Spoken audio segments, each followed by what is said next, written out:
తెలంగాణలో వరుసగా TET DSC నోటిఫికేషన్లు వెలువడుతున్నాయి. గతేడాది టెట్ తర్వాత డిఎస్సి నిర్వహించినటువంటి ప్రభుత్వం మరొకసారి డిఎస్సి పరీక్ష నిర్వహించబోతుంది. గతంలో 11,000కు డిఎస్సి నిర్వహించినటువంటి రాష్ట్ర ప్రభుత్వం మరొక 6,000 పోస్టులను భర్తీ చేయనున్నట్లు సమాచారం. తెలంగాణలో గత ఏడాది మెగా డిఎస్సి కోసం అభ్యర్థుల నుంచి డిమాండ్ వచ్చినా సాధ్యం కాకపోవడంతో 11,000 పోస్టులతో డిఎస్సి నిర్వహించింది. త్వరలో మరో డిఎస్సి ఉంటుందని అభ్యర్థులకు ముఖ్యమంత్రి రేవంత్ రెడ్డి, డిప్యూటీ సీఎం బట్టి విక్రమార్క నచ్చజెప్పారు. ఫిబ్రవరి నెలలో మరో డిఎస్సి నోటిఫికేషన్ ఉంటుందని వివిధ సందర్భాల్లో ప్రకటించారు. ఇందులో భాగంగానే రాష్ట్ర వ్యాప్తంగా ఖాళీగా ఉన్న టీచర్ పోస్టుల్ని విద్యాశాఖ గుర్తించింది. రాష్ట్ర వ్యాప్తంగా మొత్తం 6,000 పోస్టులు ఖాళీగా ఉన్నట్టు తెలుస్తుంది. ఈ లెక్కన డిఎడ్, బిఎడ్ అభ్యర్థులకు లబ్ధి చేకూరవచ్చు. అయితే ఈసారి డిఎస్సి నోటిఫికేషన్ కంటే ముందు కొన్ని అంశాలపై క్లారిటీ రావాల్సి ఉంది.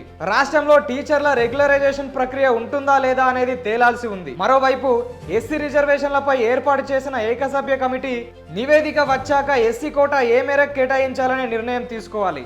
మరి ఫిబ్రవరిలో వెలువరించే డిఎస్సి నోటిఫికేషన్లో ఈ అంశాలు పరిగణలోకి తీసుకుంటారా లేదా అనేది స్పష్టత లేదు. తెలంగాణ ప్రభుత్వం ఇప్పటికే 2 సార్లు టెట్ పరీక్ష, ఒకసారి డిఎస్సి నిర్వహించింది. విద్యాశాఖలో ఎలాంటి ఖాళీ లేకుండా ప్రణాళికలు రచిస్తున్నారు. తెలంగాణలో ఇటీవలే టెట్ పరీక్షలు ముగిశాయి.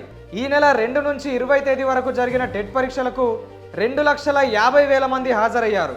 ఇక దీనికి సంబంధించిన ప్రాథమిక కీ విడుదల చేసిన అధికారులు అభ్యంతరాలుంటే తెలపాలని సూచించారు.